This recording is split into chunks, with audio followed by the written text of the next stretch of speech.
gone through something lately. Yes, We all go indeed. through stuff. Yeah. Else, always. Well, you revealed a lot to us over the years, and especially you talked about your wonderful romance with Nikki, and you talked about your proposal, and you talked about your wedding date, which a lot of people were kind of sad to see come and go, and you guys. I was one of those people. Yeah, that was a tough. How are you doing?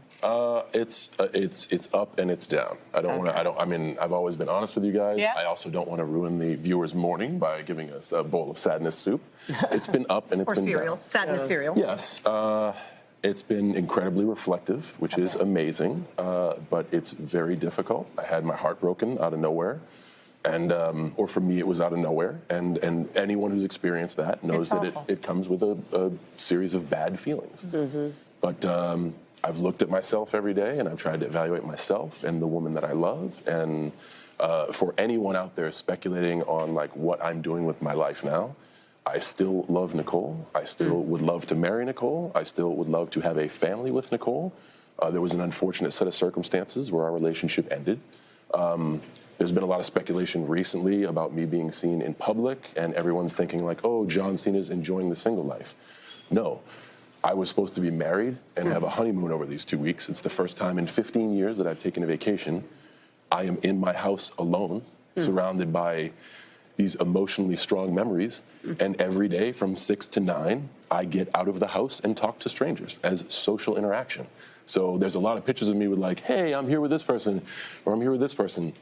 It's called living your life. You have to keep doing that. I don't want anybody else. I love Nicole, and I'm really trying to support her in her trying to find whatever it is that she wants that made this fall apart in the first place. Right.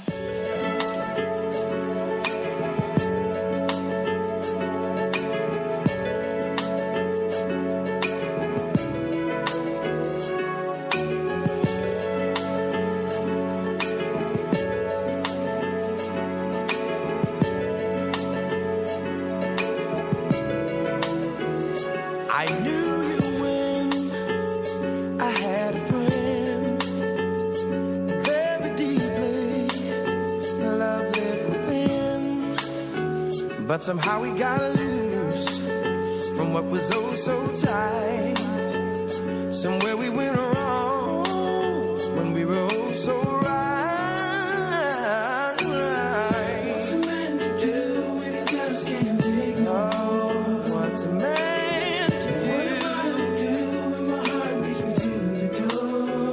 Now I've tried and tried again, but now this is the end. Tell me what's the use of holding on if we can't be friends?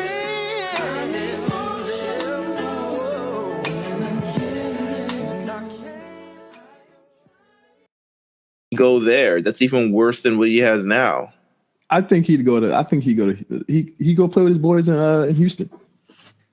I mean, that would probably be the best thing, but gosh. The thing is, he'll be getting his culo waxed by the Warriors literally 4 times a year instead of 2. This is true. And then James Harden, James Harden, who is the leader of the team, who's good as a captain, now kind of has to play a subsidiary character. So there's really no kind of team that really wants that to really happen unless they can afford for that to happen. It would have to be like the star would have to be like some young developing player. That's why it kind of makes sense in Philly. But it's we'll see how that goes. I'm just intrigued. The East is still, I would still stay in the East. If I were him, I'd still stay in the East. I wouldn't even move West. Like, it doesn't make any sense. But where would he go? Like, I mean, your choices are so limited. Like, choices are incredibly limited. But anywhere that he goes, it raises the stock of wherever he's at, and people are going to come because they want to win. So, I just let our NBA conversation just run just now. Oh, shout out to that. Shout out to that. Welcome everybody to the A Show. We were just talking about. I'm just really intrigued by this Cavaliers in Boston series. I think this has bigger implications. Even if the Cavs win, it has a really big implication for just that team. Because I don't really think that whoever wins this is winning the title this year. No, but like they're literally fighting for second place. This is literally. There's no way. You know what? If Houston Rockets beat, no, but they're not. I think they're going to get smacked. Yeah. 4 games. I think it's only going to go 4 games. But if they happen to ever do that, then they might have a chance. Yeah. But I don't think Houston can beat LeBron like the Warriors can. No. I don't think they can beat them like the Warriors can. Not at all. But yes, welcome to the A Show. This is our 30th episode, Dirty 30. Motherfucker. This is we've gone 30 weeks straight. Can you believe it? Can you fucking believe it? Yes, I can. No, I mean, I thought we would take a break at some point, but no, this is fine. This is amazing. We're working it way into our schedules and we're making it work. I'm on my lunch. Everyone's, we making this happen. So shout out to everyone who listens to this. Oh, you hit the watching. You did the same watching. I shout out to everyone who listens to this, especially all the first day listeners, because you guys are incredible. Like it's amazing how many people listen to it. And please share it, like it, tell your friends, let everybody know this is the most fire wrestling podcast on earth. Yes. Yes, absolutely. And that's really it at this point. We want to. I love the people. I love the people who reach out to us and say that, this show, makes their week, or they really like listening every week and they can't wait to see what we, see how we react to certain stuff. And that makes me more excited to record this and do it every week, because I know that there are people that really care about what we think about the world of pro wrestling. And I really appreciate that. So for 30 weeks, thank you guys. We've done, I think, a little more than 30 episodes. I think we've done 2 bonus ones before. So we've done 2. Yeah, we've done a couple more. Yeah. So I mean, we've done it. We've got a lot of things planned, a lot of things coming up. Right. There's more support. There'll be more to come. I mean, absolutely. And I think we're coming up to some really big anniversaries. So I know a lot of people like the live watch thing we did, and we have some very, very cool live watch things coming up with some anniversaries. And we have a lot of guests that are really interested in coming on that we're going to have on really, really soon to talk about certain upcoming shows. And, we're just going to keep pushing forward. But I mean, before we even get into everything, how was your week, Meelz? My week, shoot, you know what? My week was pretty good. I feel like I got those two episodes of The Lookout have been released. So shout out to that was really one of my main things, and I think I was like really stressing over it, mainly because it's Dragon Ball and not everybody's into Dragon Ball. So it's kind of like gauging how everyone feels about it. If people are willing to accept the nostalgia of it all, if people are willing to accept the conversation of it, because to me, this is a good conversation between 2 nerds. That's really what this podcast is. It's not, we go in depth about a lot of different things, and I've learned a lot of different things about it, but it's really people are willing to accept like, yo, a Dragon Ball podcast. Can I do this in my life? Even just bringing it up. I tell people I do pretty much 3 podcasts now, and people ask what it is, and I tell them I do one on music, that's 2 belts. I do one on wrestling, that's the A Show, and I do one on Dragon Ball Z, which is The Lookout. And everyone's just like, wow, okay, all right, well, and I'm just like, I like it because I feel like it's a great creative release. And I feel like with wrestling and with Dragon Ball Z, it's just something that I know. And it's like, I think creatively, you got to have those releases and you got to have those things that you just do to sort of keep yourself happy and keep yourself balanced and keep yourself moving. So with those, we released the first episode on a Saturday, which is what I was really stressed about, because releasing any podcast on a Saturday is insane. Yeah. It's pretty much a no ever. And then we released one yesterday on Wednesday. So to me, this is incredible. So thank you for everyone who tuned into that one. Thank you for everyone who tuned into this podcast, Absolutely. And always, it is imperative that you follow RNC Radio Live on Twitter and follow us on SoundCloud and subscribe to us on iTunes. Leave us a like and leave us a comment and a rating and just let us know what you feel about everything. Because essentially we do it for us, but we also do it for you guys too. So, we want to make sure we're getting the right amount of content and we're saying the right things in there. And I really enjoy listening to The Lookout. I look forward to it every single time. It's actually gotten me back into watching anime. I'm watching Gundam Wing again. Oh, really? From my past. Yeah. I watched the Ninja Scroll. I'm watching all the must watch shit I know people are like, that's not real shit, nigga. But I'm like, I'm watching like stuff that I watched when I was a kid. Like, but I had never seen Ninja Scroll before, so I watched it last weekend. Watched Vampire Hunter D a couple days ago, and just a lot of stuff that I haven't watched in a while. I haven't watched yet, so it's like this is actually bringing out the nostalgic part of me, because I think, like I said, on the Lookout itself, I was like, yo, I kind of turned my back on anime for a while, right? And now I want to get back to it. You know what I did watch over the weekend? I watched Table for Three on the network. I watched it with AJ Styles, Shane McMahon, and Kurt Angle. And this is, to me, at least one of the first times ever they've ever used TNA footage on a WWE show, which is insane. Yeah, I heard about that. They reference because the thing is that all three guys have had really incredible matches against each other, but AJ Styles and Kurt Angle haven't really had a match in WWE, but they have had plenty matches in TNA, and they actually showed bits and pieces of Hard Justice when they had their match against each other, which to me was insane. I feel like it's a good way to continue to break the walls down and just like, we're not competition, we're all working towards the same thing.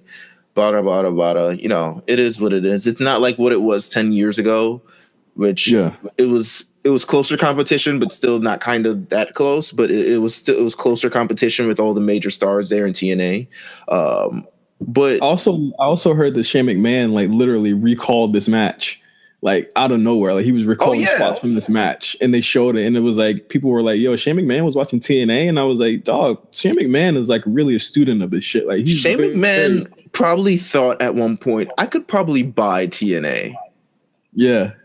Because he wanted to get into UFC and stuff back. He wanted to get into UFC. He wanted to actually own, like when we were listening to the Something to Wrestle With, like Shane McMahon's crazy ideas. He wanted to actually own WCW and have an office set up in Atlanta and sort of handle things from there. So it's kind of, he has a lot of crazy kooky ideas. It's kind of insane. Yeah, I really fuck with Shane. I gotta watch that. I have to watch that episode. I heard it was really, really good though, and I heard the Elias episode was really good as well. I have not seen that yet, but that's what weekends are for. Weekends on the network. Oh man, this just came out. Enzo just tweeted this out literally a couple minutes ago that the charges have been dropped. About over his case, the rape case. The investigation has been closed. Okay. Good for him. I think, as we said before, does that mean brother Enzo in TNA or Impact or? I don't think anyone's touching him with especially not Impact. I don't think anyone's touching him with like a 10-foot pole here. Got you. I don't think they're going to be touching him. If the Impact does, then I think that's going to be really, really iffy. Enzo had that Instagram post a couple of weeks ago saying basically he's done, and I think really honestly the best thing for him would probably be to step away from the business, at least wrestling. Yeah, at least for a while. I just don't think it's a good look for him to just be still connected to that. Just even besides, because you have to remember, like, this case was not just the one thing that he got fired over. Like he was just a problem all around. Right. And I think that it's just it'd probably just be best for him to just stay away for a while. But I'm pretty sure some dickhead organization is going to book him. But hopefully he finds his way doing something. I'm glad the case has been wrapped up, but I don't think this changes anything as far as his standing in pro wrestling. Oh, no, not. I don't think for the general public. But yeah, let's get into No Holds Barred for this week. Very, very light week in wrestling this week. I think you'll probably agree. It's just all around. It's just been a pretty light week just for everything. Some of the biggest stories this week. All In sold out on Sunday. 10K. Yeah, they said under 30 minutes. Shit! Shout out to that. Yeah. Everyone was all in. I mean, that's amazing for them. Yeah, It's a good thing. I think there's a lot of and I guess when we get closer to the event, we'll probably talk more about it. I think there is some things that have some people kind of checked out of it, but I think let's just celebrate the fact that they did this shit. And I think that's an amazing thing for just independent wrestling. They booked a show with one match, and that is Cody versus Nick Aldis for the NWA World Heavyweight Championship. one match on this show, and they sold out in 30 minutes. And I think this is the type of event where it's just, you just have to be there. And a lot of people are like, we have to just be there. And it's almost like Coachella. You know, Coachella sells out without even having a name, you know, without even having a headliner, you know. Right. So I think that it's just a testament to how big the Young Bucks and the Bullet Club and Kenny Omega and Cody are right now, that they were able to sell out a 10,000 seat arena on their own. So if you're going to All In, I think I'll probably see a lot of people there. I'm pretty sure we're going. Hopefully. I mean, hopefully at this point, it's going to be once in a lifetime. Well, maybe not once in a lifetime. They'll probably do it again. All in again, you know, something like that. But I want to see how these tickets are selling on these different resale things. Oh my God. Yo. 1,000, right? 1,000, right? All right. So the lightest I see, oh my God, the lightest I see is 254, which is way more than any of the tickets that you can purchase, that you could have purchased. And the highest it is going for on, you know, SeatGeek, who should definitely sponsor this podcast, is 100%. We're gonna watch out SeatGeek. We're gonna hit SeatGeek up. $927. Jesus Christ! If you got the bag, you know, you might have the bag. Who knows? Then head over to All In. It's in Chicago. It's on the weekend of September 1st, I want to say. Labor Day weekend. Mm-hmm. Labor Day weekend. Also, you know, rumors of Mr. Phil himself, Mr. Punk himself may be in the building. Who knows? He has a signing, I believe it's StarCast, which is literally across the street, I believe. People think that leads more credence to him showing up. Great moment. That'd be a great moment again. I just think that this just keeps the Punk discourse going, and I think that's just a really tired discourse. I think it's going to keep going forever, man. At this point, I don't think, as long as he is some sort of, if he gave, I think if he's he like was a martyr. I feel like they treat him like a martyr. It's like, I feel like if he was still into the product, people wouldn't care. But the fact that he's sort of built the second or just whatever part of his life now, just kind of avoiding wrestling and hating it, and just, you know, just can't be able to stomach it, doesn't comment on it, doesn't like to comment on it, all this other things, is what makes it a little bit more intriguing, because it's kind of very it's weird having to done that for a majority part of your life, and then just having this moment where you're just kind of like, you know what, I'm not really going to even acknowledge anything. Like, I'm not going to acknowledge anything that's going on. I think if he was more open about it, we wouldn't get all these CM Punk chants or anything like that. But, you know, It is what it is. But shout out to everybody handling All In and everyone who's going to be there that weekend. It sounds like speaking of Punk, his case with the WWE and Chris Amann is finally going to trial this month. Also, forgot to mention that. Wow. Yeah, it's finally going to trial in I believe a week. It's going to trial next week. I think like 3.5 years. Yes. So that is going to be, I'm saying if this week was slow, next week is going to be a fucking flood, because I know the stuff coming out of that case is going to be absolutely insane. So I can't wait to see what comes out of that and what's going to happen, because it's going to be Punk and Colt Cabana and Chris Amann. So we'll see. WWE and everything like that, man. It's not going to be very pretty. I think if anyone's expecting cooler heads to prevail over the last few years, and maybe Punk is just like, hey, maybe, you know, I'm cool with this thing, I expect this to open old wounds and just I think this is going to be all bad. I'm going to put this audio at the top of the show. But John Cena, my man John Cena, he's on a tour to get his girl back. He's so emotional. And I can't let go, 'cause I'm trying to hold on to you. Yes, he is. Wow. I didn't know you could sing, Meelz. I don't sing. That sounded like some. That was a crazy note, bro. That you seen your girlfriend like that? What is that? No, I don't sing except in the shower. But John Cena is 100% going through it. My man looks rough. That beard is terrible. My man John Cena said that he goes out from 6 to 9, and it's so robotic that he said that he goes out from a specific time and was able to tell you this 3-hour period that he goes outside to talk to strangers, my friend. Imagine being outside and John Cena walks There's up to John you. again. Oh my God.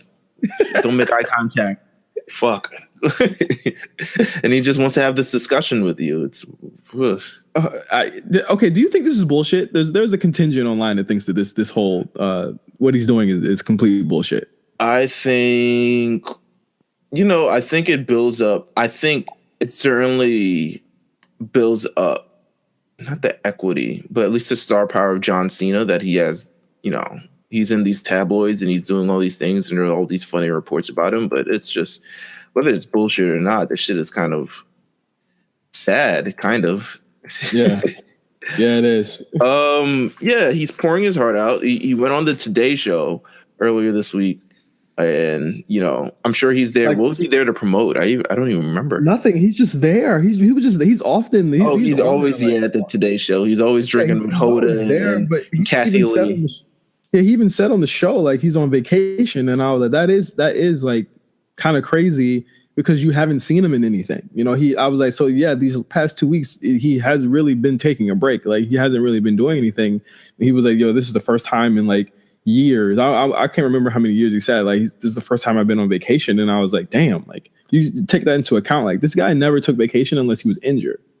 Maybe he was supposed to get married this weekend and go on his honeymoon. It was supposed to be over Cinco de Mayo weekend. Yeah, and maybe he's just like, shit. Now I got nothing to do. I cleared out my 2 weeks for what now?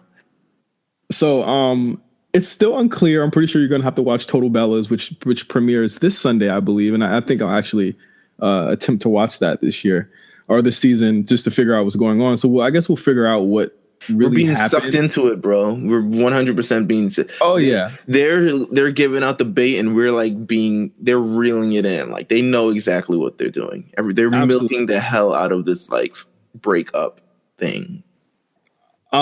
Nikki does respond when she was at the NBC upfronts, which we'll talk a little bit more about when we get to our Raw review. Terrence J asked her about it, and Nikki hit him with the wow. AJ, that's crazy. AJ, get your 106 in Park host. That was AJ Calloway, my friend. Come on, a legend. Oh shit. Did I say Calloway or Lee? No, you said Terrence J. Oh fuck, you're right. I'm sorry. AJ Calloway, the phenomenal AJ Calloway. I'm sorry. My childhood is kicking me in the nuts right now, like Shinsuke Nakamura. AJ Calloway, you're right. And Nikki hit him with the wow, that's crazy. And then she said, I'm focusing on me right now. And I think that's pretty much for any man, that's it. You can't really break through that. That's the statement that kind of ends your whole relationship there. Also, I think she's spending a lot of time with her sister Brie. And her sister Brie, if you have ever watched the shows Total Bellas, she 100% cares more about the happiness of Nikki Bella over whatever happened with John Cena. And she always felt like Nikki Bella was sacrificing way too much in this relationship that she did not actually want to go through. So I'm sure, I don't want to say Brie Bella hates John Cena, but I do probably think that she believes this is all bullshit on what he's doing. Like she's calling heavy bullshit because for years he did not want to get married. For years he did not want to have kids. And now suddenly out of the blue on the Today Show on public television, not in the private conversation that they were both having, just on the Today Show in front of public television says, I would love to marry and have kids with Nikki Bella. So,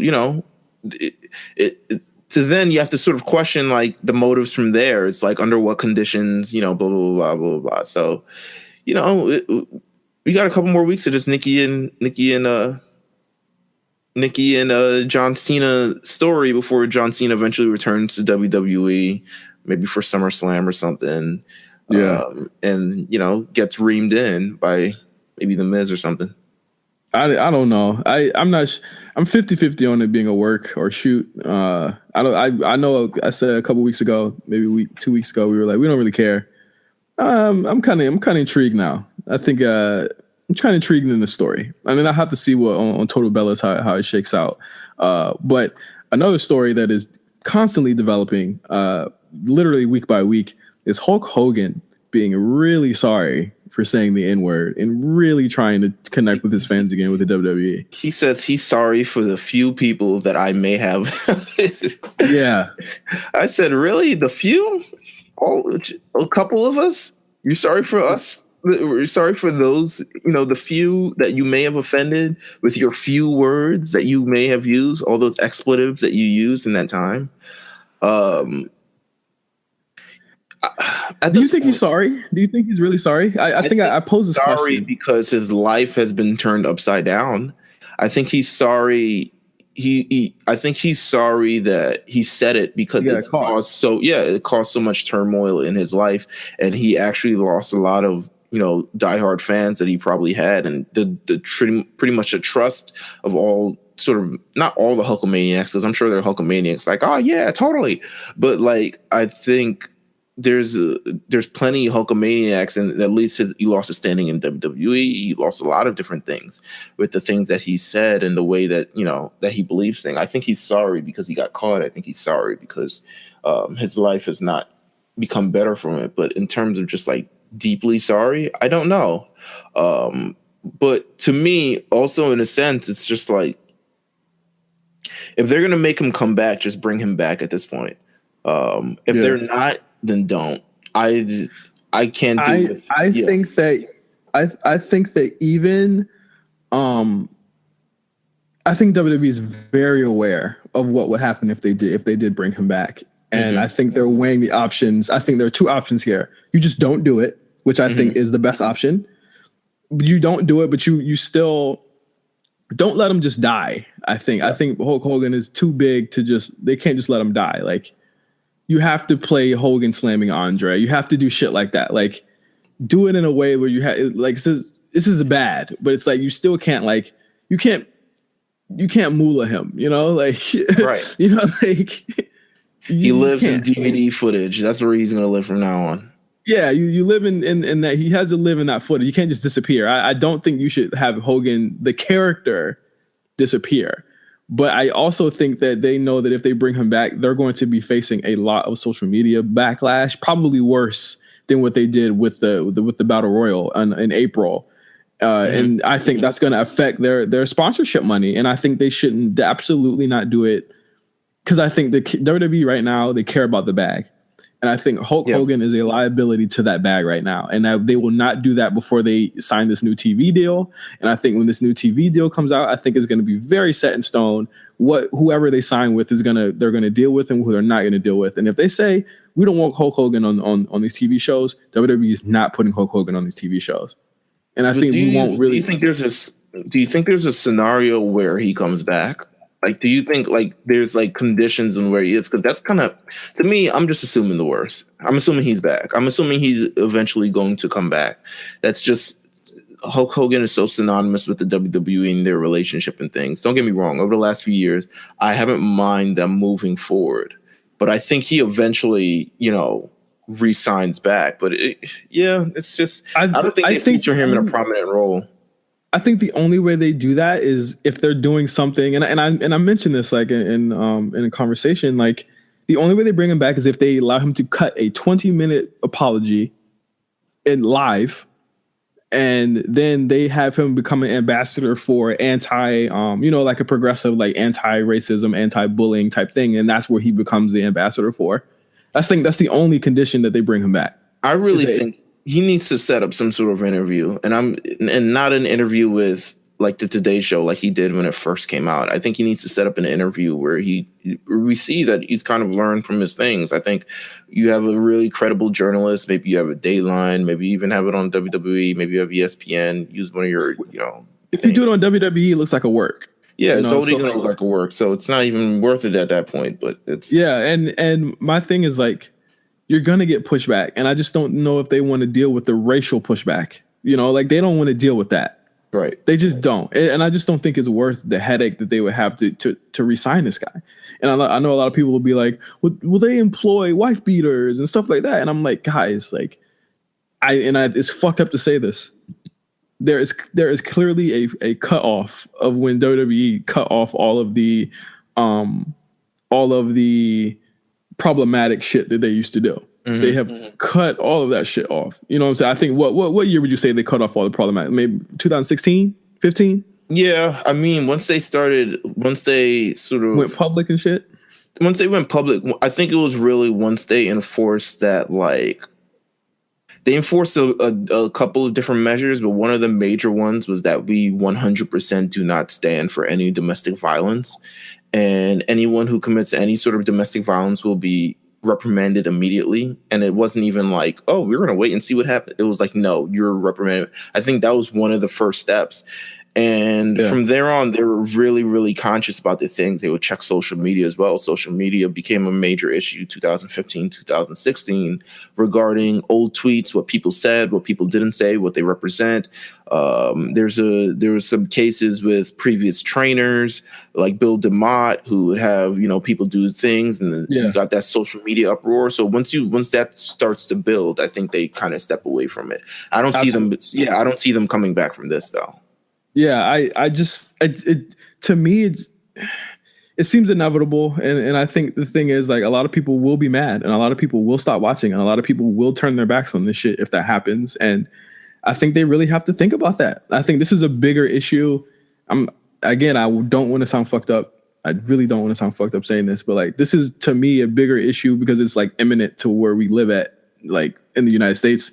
This might be a bigger like social issue within that company than like the Greatest Royal Rumble shit.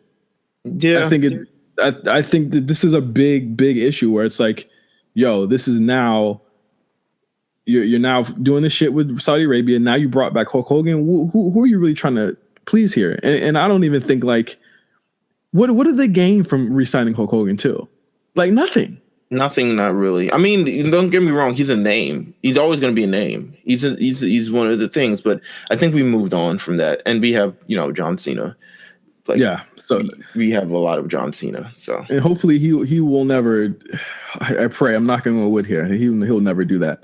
But let's get into Raw and SmackDown. Raw. I'm in the chat and I see the Austin Aries thing, and I'm just like, oh my god. Yes, it is now confirmed. I put it in the chat just now. Shout out to Real Wrestle Chat. It is now confirmed that Austin Aries and Zelina Vega they are no longer together. I had thought this to be the case for a while because she doesn't even post about him anymore. But he basically said, congrats to my ex-girlfriend, Zelina Vega, on her SmackDown Live debut. Side note, which we'll be talking about in a few. I know firsthand all the time, effort, and sacrifice went into making this special dream a reality. Why you even have to call her his ex-girlfriend? Like, that was He wanted to know for the public, for the gram, that Austin Aries, who holds pretty much all the belts in TNA at this point. Maybe I don't remember anymore. He got them all back. He got at that point holds all the power. He's like, listen, I'm single. I'm out here. I'm making moves as well. Shout out to I don't want to say old work. That's kind of disrespectful. But shout out to my ex who's doing great things. Shout out to all my boss bitches, wife and niggas. But it's so like, even to just say, even to encapsulate her as just his ex-girlfriend is just very minimizing to her accomplishments. Like, come on, man. Just say you've seen that also. Say you're happy and go. Have you ever seen Jay Lethal talk about AJ Lee? Oh, he's so bitter. He's so bitter. He's so bitter, man. He's like, I made her everything. That's what he trained her. He did everything. It's like, yo, everything is it is what it is. That's how life is. You grow, you move on, things work out and things don't. Well, I just think Aries himself is a pathetic guy, but moving on. 100%. Talking about Raw, I didn't think was a good show. I tapped out. I really did tap out about like maybe an hour and a half in. I was these done UK with it. These UK shows, unless a championship change hands, it's really a hit. I can't. I really cannot do it. I thought it was a pretty bad show. But let's hit the big points of the show this week. You had Nia Jax and Ronda Rousey make it official for, and I think this is the biggest news of the week, honestly. And I'm like, what? Make what? What? How? What do you mean? How'd she get a shot at the title? Oh, yeah. So I guess you're on the side of. I think she. You know what? Here's my. I'm not mad at it, but like, how? Well, Nia, you saw the video. Like, Nia challenged her. She had allegedly she had an oblig. And this is my thing. If you're gonna kayfabe it, at least make it make sense. Alexa Bliss did not defend her title for 3 months, 90 some days. But Nia Jax apparently had an obligatory 30 day. Obligatory 30 day. And I was like, wait a minute. So what's the rule here? Who follows this?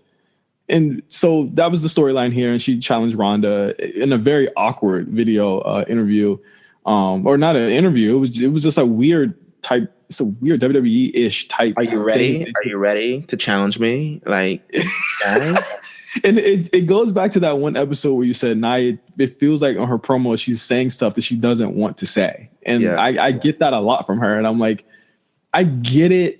That it might be hokey, but there are people like Alexa, like the Iconics, that just do it, and they give it a lot of character. And Nia just does not like giving promos. But it was a very awkward segment. Nia Jax and Ronda Rousey for the Raw Women's Championship is official for Money in the Bank. They rightfully so. They lost their minds. I don't think it's as big of a deal as it's other not. people To me, think. it's not. I think it's not that big of a deal, but I'm just wondering how. I just like wonder what's the standards for it. But it is what it is. Like, it's gonna happen. I'm not gonna, complain about it. It's a good match. Yeah, I think it's gonna be really cool. A lot of it is about deserve, or what did she deserve it? Who deserves it? Who deserves this, that, the third? Listen, there are writers in a writer's room talking about this. I think they want to bring attention to that show in Chicago. I think they want to bring attention to the Money in the Bank show itself. I think they really are. They have a long form storyline and plan for what I believe and what many believe will be a Ronda Rousey Charlotte Flair main event at WrestleMania that will close the show next year. Yeah. And I think they need to start this sooner than later. I don't think this is a storyline that you can start at any time, but I do appreciate them starting it this early. I think Nia, she is now seeming like the most transitional of transitional champions to me with this. I mean, really, yeah. I mean, if she loses, right? Listen, I am not sure where this goes. I predict some fuckery going on with this match. Yeah, I'm not sure. I'm not sure what it will be, whether it be Natalya costing Ronda the match or not. I just think that I'm just tired of the discourse already about Ronda not deserving the shot. Listen, this is your biggest women's star in the company. She has not wrestled since WrestleMania. She doesn't wrestle on like the regular shows. No. She has to have some. You don't want her in Money in the Bank ladder match. No. And you don't want her losing or doing some stupid ass like. You don't want her in a qualifier, right? But you don't want her losing the qualifier. It's just the same. It's the same thing I say with Nakamura and AJ. Like, you don't want to beat them, so you do these weird things so that neither of them has to win or lose. You know what I'm saying? So it's like they stay at the same thing, and that makes the feud kind of cold. You risk making Ronda cold by not really having her stand either way, and she starts looking like Brock Lesnar. This is true. So, I mean, yeah, we'll see what happens. I mean, I'm not too mad at it. I'll be honest with you. I'm not too mad at it. I thought it, when I first saw it, I was literally like, how? But I think considering how much stock they place in Ronda and how much she does in their matches, I think WWE is going to do everything possible, especially considering it's a championship match. They're going to do everything possible to make sure that this match is good. Mm-hmm. They'll be training on Sundays, training on Saturdays, training on Fridays, training with Nia as well, all that in there. Everyone, players, they will run through this match as many times as they need to get it done, just to make sure that this match is as good as it should be. So I'm just worried about the build. We'll see the build. It's too early for me to say that who deserves or belongs in this position. They're kind of too nice. They're both very nice. Like, Yeah. and they just kind of they got behind Nia Jax with all this, like, you can feel good about yourself, about, all this other things on that sort of stand, and then, it kind of gets destroyed. She might get destroyed in a couple of weeks. So who sees? Yeah. But yeah, I'm not looking forward to the promos. Would you have Ronda lose? This early. We'll just go early here before the build. Just a quick rapid fire.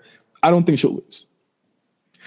I don't think she'll lose, but if she were to lose, I wouldn't be mad if it was Nia Jax, because Nia Jax I think it'd be huge. That's exactly what I was telling people when she got signed. I'm like, having someone like her, having someone like beat her, that makes them a bigger star. Yeah, and that's what you want. Yeah, it's essentially what you want. So but Raw, as we said, took place in the UK this week. We also had a Seth Rollins match against Kevin Owens, and I thought one of Kevin Owens' best matches in about a year and a half. Yeah, I mean, it was. Oh boy, no, it was really good. It was really good. I just it's the open match challenge, the open title challenges. I love the matches, but they're all, unless someone actually loses on an open title challenge, it kind of like it kind of deflates the end for me. But I do agree they had a great, amazing match for the sport of wrestling, for the love of the sport of professional wrestling. They had an amazing match. But I'm over. We've been, for literally the past 3 years, everyone who's won the belt has been doing an open challenge, and I'm just over it. I'm ready to move past it. Let's establish some contenders. Let's develop the championship back that way. I'm kind of cool on the open title challenges. I'm the secondary champion, so I have to challenge everybody. I'm cool on that. I really am. Well, it's the top. It's literally the top belt on the show. Yeah. So like, I think you do develop a challenger. I mean, even if it's Jason Jordan coming back. You develop a challenger for Seth for the summertime. But I think the long game here is that he keeps mentioning Brock in these promos. He keeps mentioning that he's going to be a fighting champion. I think the best thing to do is at the July pay-per-view, have Seth drop the belt and then have him go against Brock in SummerSlam. I agree. I think a Seth versus Brock at SummerSlam, I think you're going to get the best result out of it at this point. Or do champion versus champion. No, don't even have him drop the belt. Do champion versus champion, winner take all. Ooh, I would like that. That's a huge match. He's the hottest babyface on the show. Why would you not do that? Like, champion versus champion will be a fire match. But on this match with KO, I thought they did some really cool spots. Seth did a Falcon Arrow onto the apron, which was a crazy spot that I just can't believe that WWE is even like. Sometimes when I watch WWE, KO takes crazy spots though. Yeah, he does.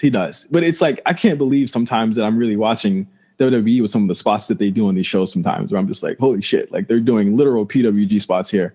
Mm-hmm. But I thought it was really good. One thing I am enjoying about Seth Rollins during this run is the cool ways in which he's finishing matches. I like how he did the blackout stomp when KO was getting back into the ropes, because it's a cool way. It's like, why wouldn't he do that? His head's right there. Right. Or the finish with WrestleMania where he stomped Finn's head into Miz's back, or the ladder match where he just jumped up and climbed and got the belt. I think Seth is really good at crafting these really cool finishing sequences, and it continued with this match with KO. He's been killing it, man. He's been killing it. There's no one who's been better in WWE right now. No one's better than Seth Rollins.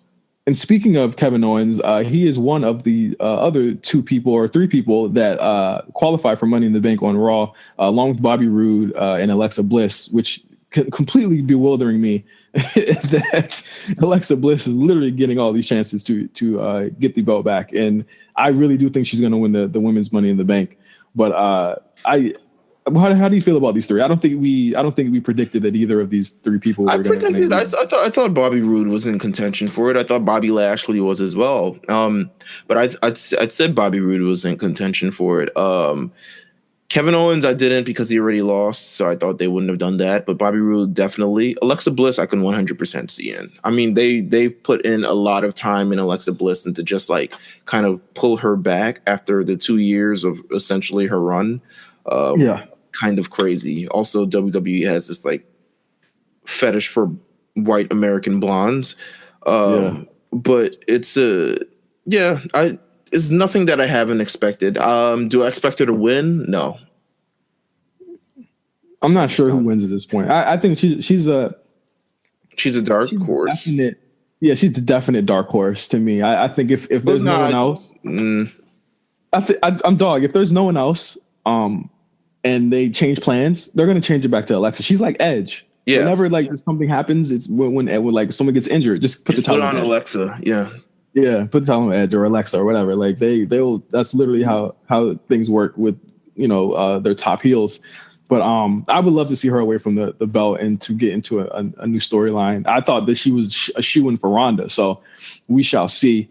Bobby Roode, whatever. I think that he's lost on the main roster. I'm not sure what he's going to add to a ladder match, but I think Kevin Owens is, to me, another top contender to win the Money in the Bank briefcase. Just because of the way they've been booking him lately. Mm-hmm. I agree. It's always the people you least expect. I remember Baron Corbin, he had a huge losing streak and then he won the Money in the Bank. So we shall see with that. Well, speaking of Bobby Lashley, I know you just mentioned him.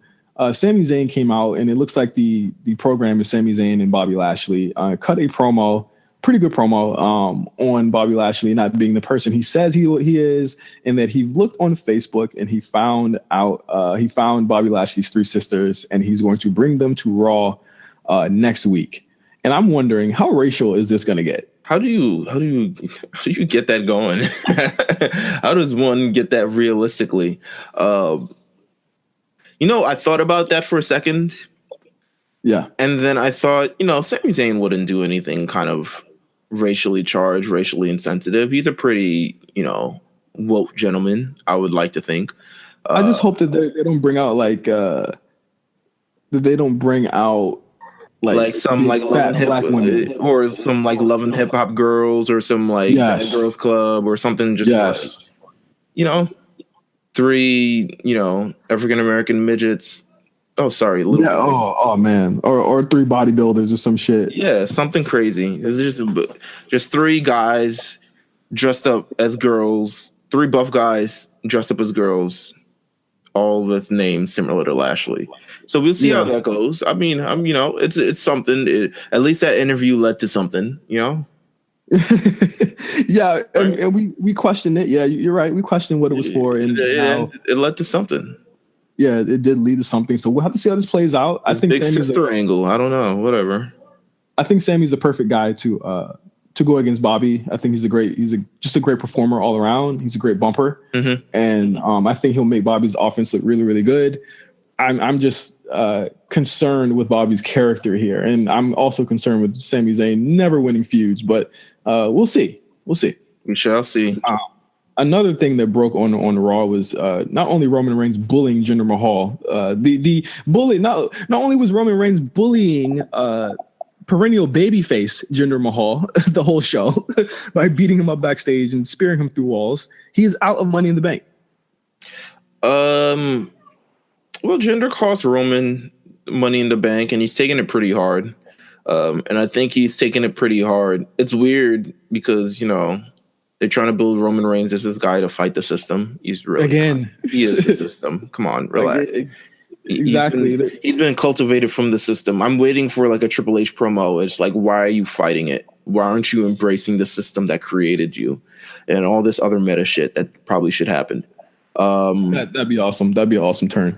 I don't think a heel turn would work for him though. But yeah, I think he's taking it pretty hard, and he's taking it out on Jinder Mahal because I think they offered Jinder Mahal an opportunity. He's just like, no way. But this is all just to lead to a program that we don't want to see. So I expect Chicago to really give this match what it deserves. Oh, they're going to absolutely destroy this match. I do expect Jinder versus Roman to be announced next week. Good luck to both men. Make it a street fight or something. I don't know. You can't have too many gimmicks. I mean, you already have Nakamura and AJ. They're gonna have a gimmick match. Like, you can't have weights. And you already have 2 ladder matches. You can't have too many gimmicks on the show. So I think this is gonna be a regular ass match. Big regular. All right, man. Fuck. I mean, I don't have nothing else to say about this, man. It's yeah. Yeah, Raw listen, wasn't that good. Yeah, Raw wasn't good. They're pushing forward Roman Reigns. I thought even the crowd was kind of flat. Yeah, Ember Moon looked great this week, and that's all. That's pretty much all. The only thing else I had to say about Raw. Moving on to SmackDown, which I thought was a extremely better show than Raw this week. They seem to be hitting their stride in a lot of ways. They still have some work to do, but I think that SmackDown is really they're post Backlash. They're really hitting their stride in a lot of ways. Both shows, their ratings were down this week, way down. It's a tape show. Also fighting the Western and Eastern Conference Finals. Also, oh yeah, there's always that. But yeah, none of these shows are, to me, honestly, neither of these shows. I thought SmackDown was better than Raw, but I didn't even think SmackDown was anything to write home about. To me, I think they need. I like that we had this great main event on SmackDown, by the way. Don't get me wrong. This Shinsuke Nakamura versus AJ Styles match, despite them giving away it on TV for like literally the third week in a row. It is what it is. It's the third week in a row it's happened. It's the fourth time since WrestleMania. This once in a lifetime dream match. It's literally happened 4 times within the last like 5 weeks. I didn't like the booking of it because it just kind of, I don't like having a match to have to set up another match. Yeah, I would have liked it. I would have liked it to be maybe like a beat the clock or something like that. Yeah, or find your best friend or representative or something, and she gets kooky on the outside. Like she gets crazy on the outside of the ring. People trying to cost each other the match and all this other stuff. But I would prefer that. But the result of it, great match, the best match in their series. Yeah, I'd say I gave it 4.5. I really like the match a lot. I think a lot of people are they might have rated it a little bit lower than I did because they're kind of tired of it, and I get it. But I think that this is a match that Nakamura is slowly figuring out what to do as a heel. And I think that's what this has been a feeling out process for. And what better opponent to do this against than AJ Styles, who actually makes all heels look better. I mean, look at what he did with Jinder. Look at what he at least attempted to do with KO, and a lot of other people. But I think that the match was great just because, again, there were some stakes here. And I said on Twitter, I was like, if this was the match they gave us at WrestleMania, a lot of people would have given it 5 stars. Yeah, just because of just the intensity of it and where it was and what was going on. But you would have also lost. You wouldn't have had the stakes. You wouldn't have had the storyline behind it. So it essentially. You're damned if you do, damned if you don't. I am glad that they did turn Nakamura heel, but I'm not happy with the finishes. But these matches have been getting progressively better. Yeah, I mean, I can't be mad about that. But I think SmackDown suffers, and I still say this from the beginning. It suffers from having too many superstars and not enough show. It's a 2-hour show. Since the actual shakeup has happened, I don't think we've seen the tag team division on display at all. Women's division, it's kind of centered around Carmella right now, which is like an interesting piece to have your women's division surrounded by. Well, they have multiple storylines for once. I mean, you have the Charlotte iconic stuff and the Asuka iconic stuff and the Becky iconic stuff, and you have now Lana being added to that mix. And the Absolution-esque or the Absolution. Why is Paige healing? Why is Paige healing on them? You know what? I said Paige wasn't a good decision to become GM, and I kind of stand by that now. She kind of seems like an asshole. Oh my God. But it's just my thing. This is what happens when you give 26-year-olds an executive decision power. This is probably what happens. I'll be honest with you. I was never for it. But I think they need more match time on the show, and they just don't have it. Samoa Joe has not actually wrestled on SmackDown since coming over to SmackDown. He will next week. Yes, he will next week against Big Cass, who I really think Big Cass is he's being punished. I really do. You know what rhymes with Big Cass? Big ass. And big dumbass. Because, my God, the fact that, there's been reports that he's gotten heat backstage because he took liberties with the little person in the lead up to the Daniel Bryan storyline, and that may have caused to the reason why he lost at Backlash. It quite honestly might have even caused why he got his ass whooped by Daniel Bryan. No, he got his ass whipped. And for anyone who isn't familiar with the story, Big Cass a couple weeks ago, if you remember, he had a promo where he brought a little mini Daniel Bryan out, and he beat up the mini Daniel Bryan. He wanted to go further with the beating, so he asked someone in the back, I'm guessing like a producer or something, and they said no. So he went over the producer's head and asked Vince McMahon, and Vince McMahon said, no, do it the way that we said to do it. He said, you know what, fuck all that. I'm going to mount the little guy and punch the shit out of him 8 or 9 times. Because that's what heels do, buddy. Because that's what heels do, and that's what I wanted to do. So ever since then, let's kind of like source everything that's happened since then. He tapped out to Daniel Bryan in 8 minutes. On at Backlash. He get on this episode of Smack. Oh, he wasn't on the show last week. He wasn't on the show last week at all. He gets his ass whipped by Daniel Bryan for about 4 to 5 minutes on this episode of SmackDown. And next week, also on this episode of SmackDown, Samoa Joe cuts the promo of his life on Big Cass and completely ethers him, which is crazy as well. It's a crazy promo. Samoa Joe is one of the greatest. And now he's going to face Samoa Joe next week for a Money in the Bank slot on SmackDown. Who do you think is winning that? It's going to be Joe, man. Like, Big Cass, man. Standing in front of his own way. He finally got, whatever thing that was holding him down, 175 pounds, I don't know how much Ento is, out of his way. And now he's sort of standing on his own, and he's just standing in front of his own way. We have to see what happens with this. I don't think it'll last forever. I think people do make mistakes, and people want to get over with themselves. But I think, Big Cass will eventually get out of this. But in the meantime, my God, bro. Yeah, he is. I mean, honestly, it's not that bad. No, it's not that bad. It could be way, way, way worse as far as him getting not buried but punished. But I think it's really obvious that he's being punished. But I thought the Daniel Bryan promo was really good, and it was a good way to not write off the loss to Rusev, but to kind of restructure. People lose all the time, bro.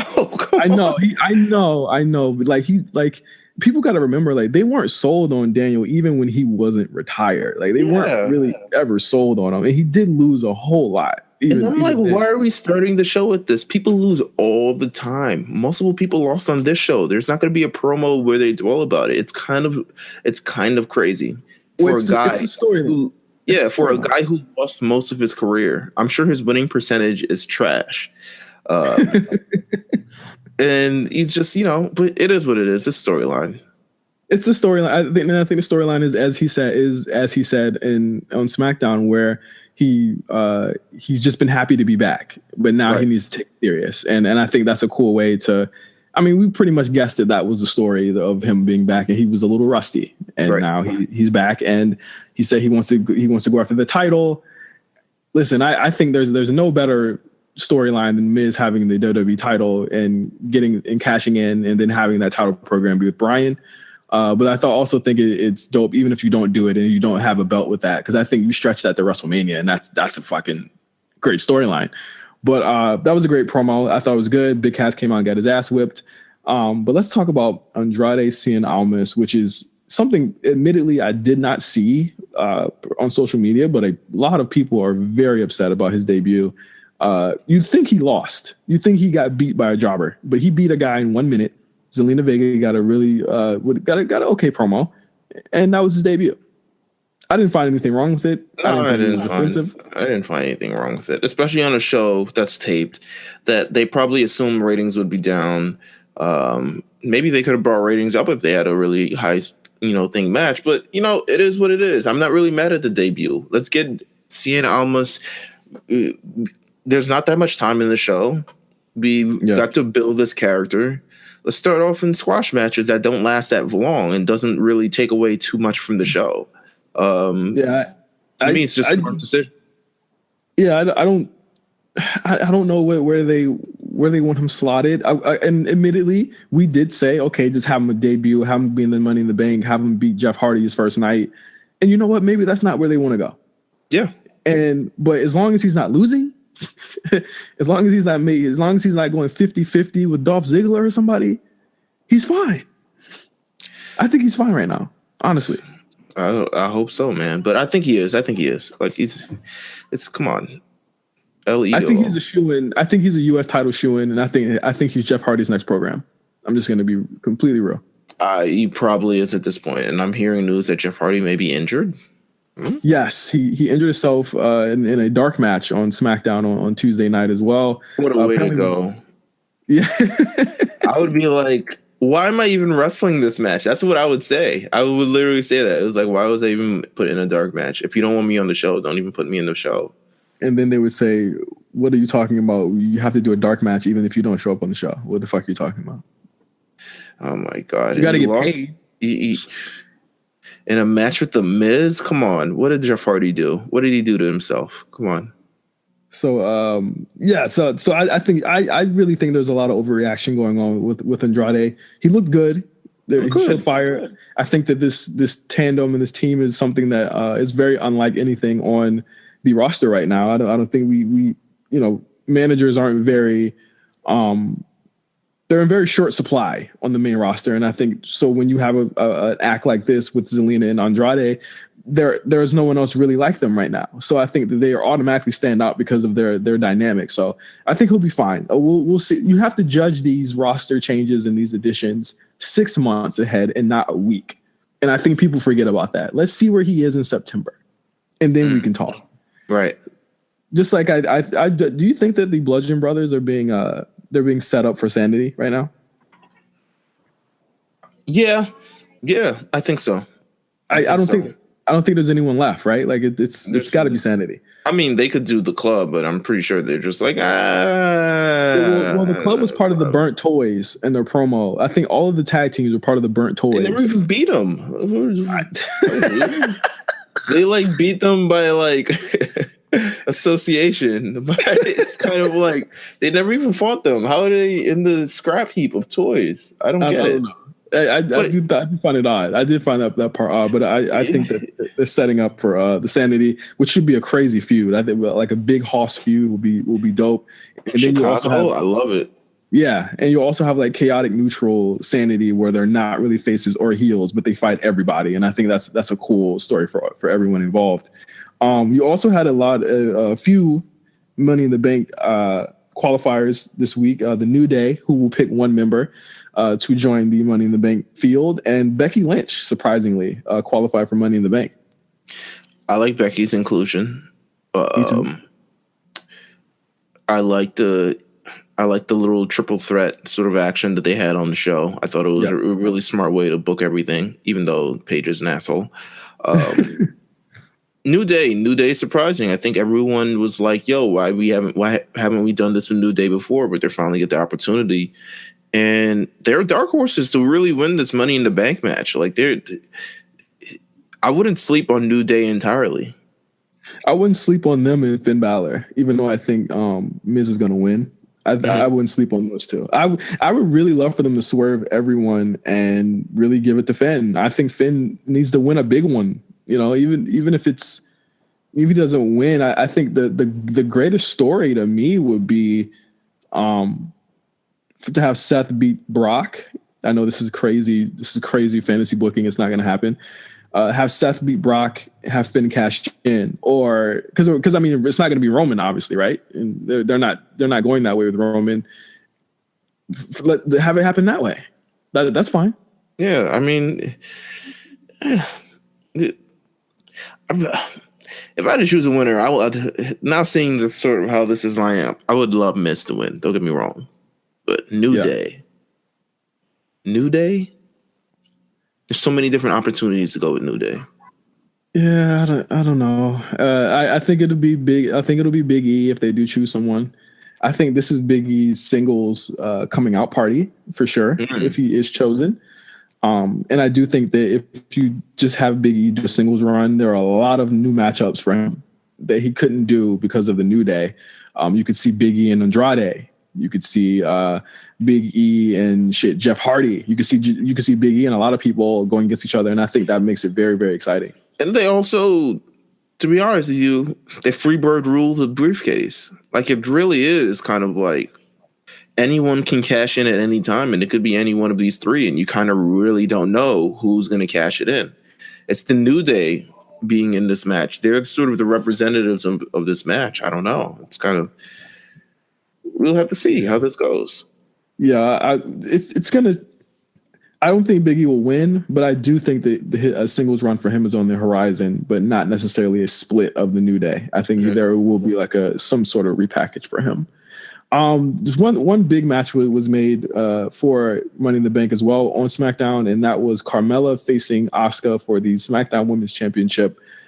A lot of people are concerned about this. I do think that we did kind of predict that it was Asuka was going to be her next challenger, whether it would be for the briefcase or she was going to cash in the briefcase or she would just get a straight match. I'm excited to see where they go with this because this is going to be a litmus test as to how they see Asuka. I really do still think that they consider Asuka a big deal. But I do think she does need the belt, to be honest. Just give her the belt. I don't think the Carmella thing's working. Yeah, to me. To be honest, Carmella really never worked. Carmella has never worked. Carmella is currently in the ring and they're jumping through hoops. And she's doing really everything to sort of beg for a reaction. She wants people to boo her and hate her so bad. They're pulling every stick out the book. The Royal Celebration. They're pulling out all these, the Money in the Bank wins, the promos, everything. They're doing everything possible to be like, hey, can you please boo her? Please, can you please boo her? Please, somebody, please give some sort of attention to this girl that we gave the belt. But to me, it never worked with. She doesn't even have X-Pac heat. Like, she just doesn't have reactions. And I don't know if having her beat Charlotte and Asuka is the right move. No, I think it's a stupid move. I think you waste Charlotte and Asuka in trying to build up someone that people don't really give a damn about. And shout out to Carmella. I'm sure she trains hard. I'm sure she's a very nice person, but it's just like, it's not working for you in this iteration. Let's go back to the drawing board after you lose that belt. I think Asuka could win it. And if Asuka does win the belt, have Becky win the briefcase. Sets up that pushes Charlotte back a bit because Charlotte doesn't need a belt right now. But even though I do feel like I really feel like the end game here is Asuka Charlotte 2 at SummerSlam. I really would love that match to happen again. Me too. I'm a big fan.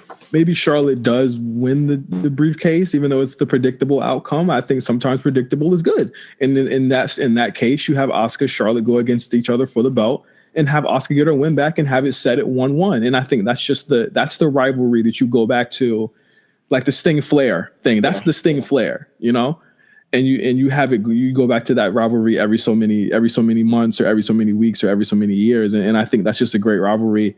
And you just spin out. You put Becky into something, man. Like, give Becky something this year, yo. I'm serious. I agree. I mean, give her something. She's worked hard. She's the first SmackDown Women's Champion. Hasn't really done anything since, but yeah, give her something, please. But did you watch 205 Live versus the UK? No.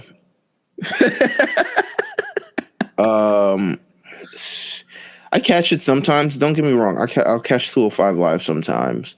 But on Tuesdays, it's really the challenge night for me. I watched 205 Live on in the background, but it was a really good episode of Challenge this week, so I really didn't get to see it. But I do watch it on the weekends. Don't get me wrong. I catch up on NXT and 205 on the weekends. But I did see. I mean, I've watched highlights of this 205 Live versus the UK. They are pushing the UK thing very, very hard. It was a hell of a fucking show. I thought it was really great. But they did that in lieu of announcing the first participants in the UK tournament for next month at Albert Hall. They did sign Zach Gibson, Joe Coffey, Jack Gallagher did qualify last week on 205 Live. Dave Mastiff, Kenny Williams, who debuted on 205 Live this week, Ligero, Joseph Connors, and I believe one more person. I'm forgetting their name. I think Amir Jordan, I believe, is the last person. All great talents. A really, really great field of people. I cannot wait for that UK tournament next month. I think it's going to be great.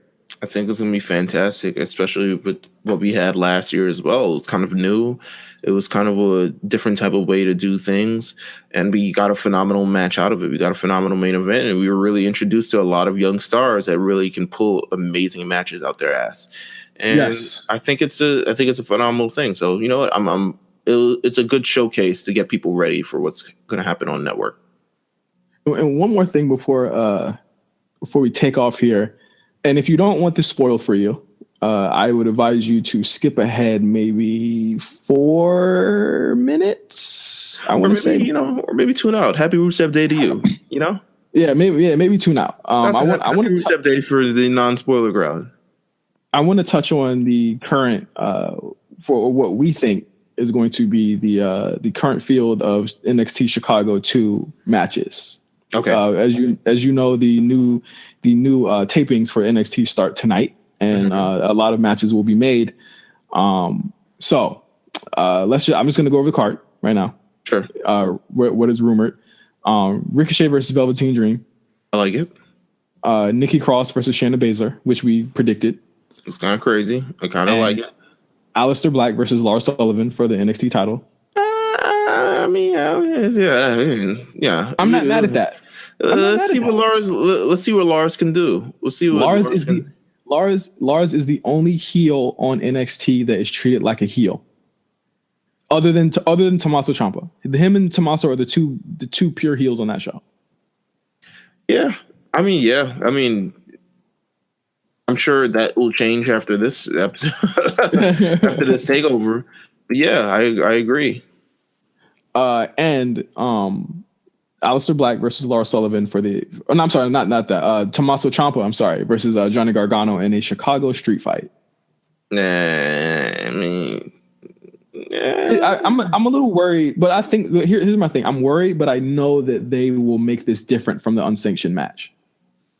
It's literally the same match. That's what I just said. I'm worried, but I'm pretty sure that they'll do something different to make it stand out from that match. Like, I know we're gonna hear groans about it, but I think that they're gonna do something. I'm talking like, if they got crazy with the unsanctioned match, it's a Chicago street fight. The pinfalls can happen outside the ring at that point. You know, I would rather them try something else, like a last man standing or a stretcher match or something, because I did like their first match, but the amount of things people kicked out of, and like how they built up to that, and then they're gonna have another match and probably gonna kick out of a whole bunch of new shit. To me, it's just like, my God, like you weren't really big on the first one, were you? Not really, because I thought it was a good match, but I thought it went way too long. And I thought the amount of things people kicked out of, and I'm not trying to be like very old school with it. I'm not trying to sound like Jim Ross. I'm not Jim Ross in it.